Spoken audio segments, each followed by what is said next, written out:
Hi everyone, today's video is just going to be a quick my current favorites video. It's kind of a mixture of some makeup, some skincare, and something for the hair as well. And so I'll get started. I'll start off with the makeup, and the first thing is the Benefit They're Real mascara. I didn't really like this when I first got it. It took a couple of weeks for me to actually start liking it. But I find that with most mascaras, they have to dry up a bit in order for me to start liking them. So yeah, it was expensive. I didn't really, it was kind of an impulse buy because my local Boots had it. And yeah, I've seen people rave about it, so I thought, well, I'll give it a try. And I would say the first time I used it, I was like, why did I spend my money on this? But I kept with it. And like I said, after a couple of weeks, it was absolutely fine. It dried out a little bit. I think the problem was the formula was just a tad too wet. But it's absolutely fine now and I like it. So thankfully I do, because it was a lot of money to waste if I didn't. The next thing is, this is sort of, I consider it a makeup thing, although it is sort of skincare. It's the Garnier Skin Naturals 5-Second Perfect Blur. And I really like this. I kind of picked this up again. It was on offer a while ago now. It's almost out. Because I've been having trouble with my skin. You know, my oily patches were really oily, but the dry patches were really bad as well, and I just couldn't find the right balance. Anyway, I just needed something to help my makeup go on a bit smoother.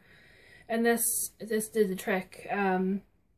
It's really good. It's a smoothing, perfecting primer, optical effect. And it's kind of, if you've ever tried the Clarins Instant Touch, I think it's called, they're kind of like a smoothing primer. It's kind of similar to that.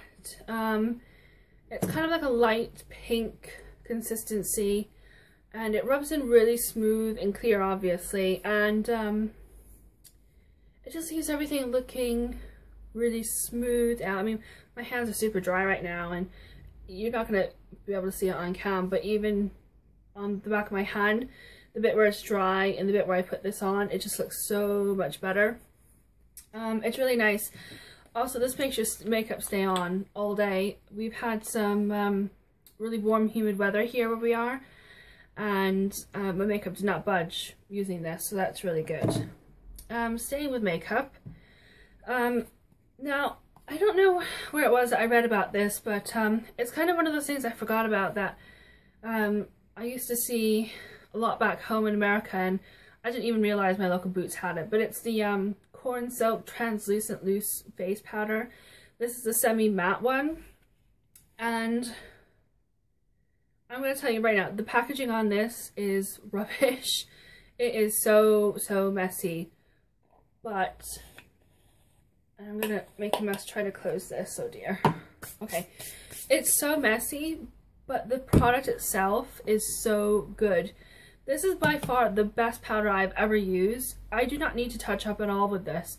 Even on the really hot days that we had, I was out in the sun, working up a bit of a sweat, as you do when it's warm and sunny.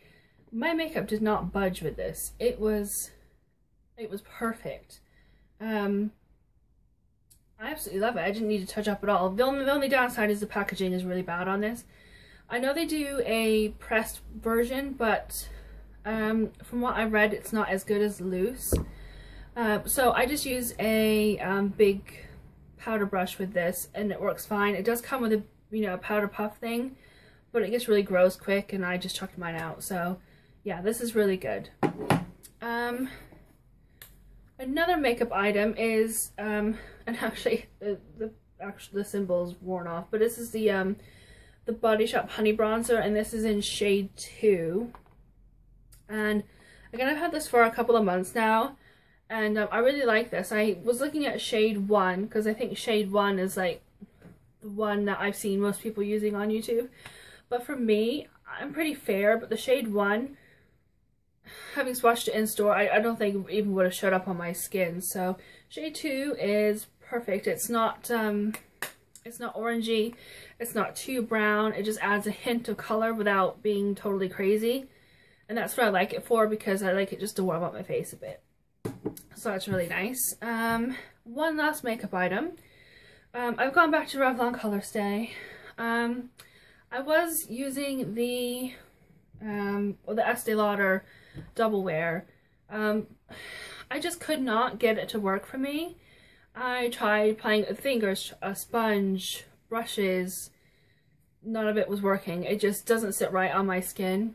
I tried with that foundation because it's so expensive and I really wanted to use it, but I'm afraid it just doesn't agree with my skin. So I went back to Revlon Color Stay, and I'm so glad I did because it's just perfect for me. It works really well. You can build up the coverage. The color match is really good. I'm sand beige, and yeah, you just can't go wrong with it. It's easy to get a hold of as well. I mean, Estee Lauder is as well, because there's, even in my small town, there's a shop that sells it, but this is just a bit more affordable. So good old Revlon. A couple of skincare items. First is the new Garnier Express 2-in-1 Eye Makeup Remover, and this is a repurchase, so that's why it looks kind of full. But this is really good. It takes off your eye makeup really quick, and it doesn't burn, doesn't sting. You don't have that like film over your eyes or anything, so that's really good. And another thing by Garnier is the micellar cleansing water, and I really like this. It gets all my makeup off, and it doesn't leave kind of like a residue feeling on your skin like some makeup removers do. Now, I've never tried any other cleansing water, so I have no comparison with any of the other ones. So you know, I don't know how it compares, but you know, I think I bought this when it was like $2.99 or something, and it's really good.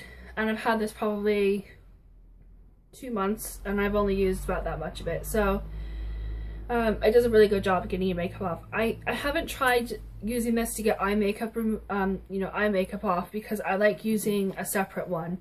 So I have no idea how it is at that, but getting off foundation, etc., it's really good. One more skin item.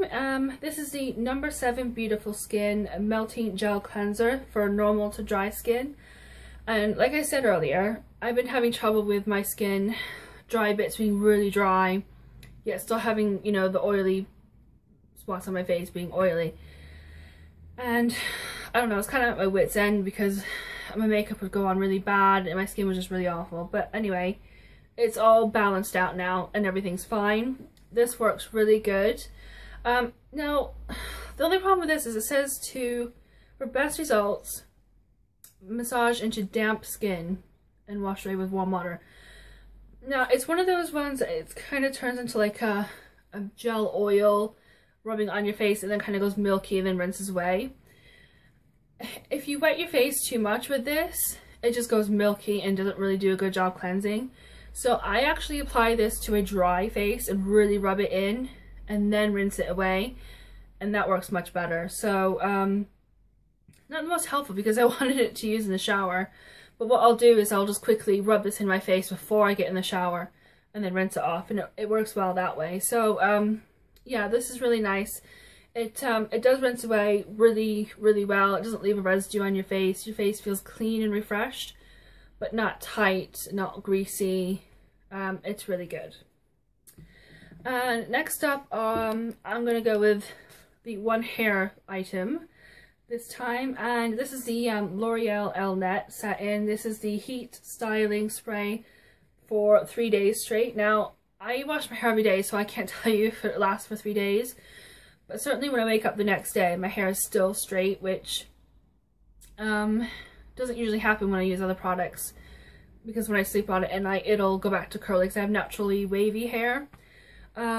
But this is really nice. Again, this is a repurchase as well. This is my second bottle of this. I really like it because it doesn't weigh down your hair and it doesn't make it feel greasy, and it doesn't make it feel like you have anything in it. It just feels like you got clean hair. I know, which ones have I used before? I usually use Tresemme, the one that comes in the black bottle that has the purple writing, and I've also tried the Tresemme Keratin Smooth one. Those work really well, but the only problem is you can kind of feel it in your hair. Well, for me, I can. And it kind of builds up after a while, and I don't really have a problem with build up with this. It just, yeah, it doesn't feel like you have anything in your hair, but it keeps it straight even through humidity. My hair was completely straight, no frizz, no anything, so I really recommend that. Last two items, they are Body Shop items. The first up, again, a repurchase. This is the Satsuma Body Mist, and I really like this. I tend not to wear a lot of perfume anymore, even though I have a few bottles of perfume. I kind of had to clear out. But anyway, I just prefer like a scented body spray, something light, especially in the summertime. But this smells really nice, really fruity. This lasts on the skin all day as well, so that's really nice. And unfortunately, this next one I think is discontinued in the UK. It's the Neroli Jasmine Body Mist, and I've had this for a couple of years. And I don't think I really wore it last summer. I wasn't really into this smell, but for some reason, I just absolutely love it this year. And of course, I went on to try to find it on the website, and I don't think we actually sell it anymore. I did find it on the US website, but not the UK.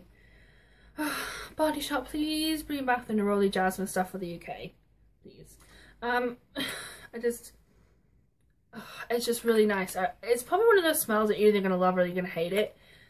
I really liked it when I bought it, and then last summer didn't like it. This summer I absolutely love it, so I don't know what's going on there. I guess it just depends on your mood. Anyway, that is it for my monthly favorites. I am going away next month to Exeter for like 4 or 5 days. I may try vlogging. I don't know how well that's going to work out because I don't actually have a camera. I'm actually using my phone to make this video. So, I mean, I can always vlog on my phone. That's not a big deal. It has a pretty good camera. So, I might try that and see how it goes. Although, I'm not going to be able to upload them while I'm there. I'd have to wait till I come back. Because I'm not sure how the internet is going to be.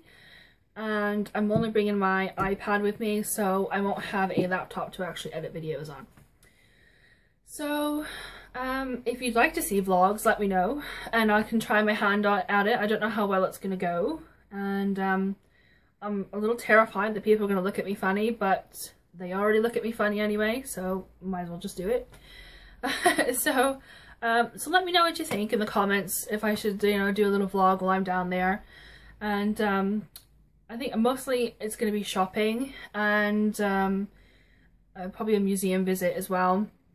So nothing terribly exciting, although shopping is pretty exciting for me. Anyway, so yeah, just tell me what you think, if I should try vlogging or not. And I will see you soon, maybe vlogging next month. Bye!